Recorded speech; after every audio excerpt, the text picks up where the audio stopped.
সর্বস্তরের জনতা, আসসালামু আলাইকুম ওয়া রাহমাতুল্লাহি ওয়া বারাকাতুহু। সংগ্রামী উপস্থিতি, বাংলাদেশ স্বাধীন হওয়ার দাবি, এটা নিরঙ্কুশ দাবি। এই দাবি পূরণ না করে জাতি সামনে এগিয়ে যাবে না। জাতিকে নতুন করে বাঁচার জন্য, জাতিকে নতুন করে দিক নির্দেশনা দেওয়ার জন্য, জাতিকে নতুন সমাজ গড়ে তোলার জন্য সেই বিচারকে দৃশ্যমান করতে হবে। এটাই হচ্ছে সময়ের একমাত্র দাবি, এবং দূষকদেরকে নিষিদ্ধ করতে হবে। এটাই সময়ের দাবি। সম্মানিত উপস্থিতি, নির্বাচন তো আর বললেই নির্বাচন হয় না।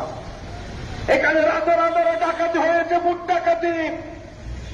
আপনারা যারা নির্বাচন জিকির করেছেন, আওয়ামী লীগেরা বলে 3টা নির্বাচনে আপনারা কোথায় ছিলেন? হাত থেকে কেড়ে নিয়ে ব্যালটের মধ্যে নৌকায় সিল মারা অধিকারের ভিত্তিতে একটি রাষ্ট্র ব্যবস্থা প্রতিষ্ঠা করা। আজকে আমরা দেখতে পাচ্ছি সেই দুর্নীতি সুষ্ঠুভাবে করা আজকে চারিদিকে ছড়িয়ে ছিটিয়ে আছে। আগের সেই রাষ্ট্র ব্যবস্থায় যদি নির্বাচন হয়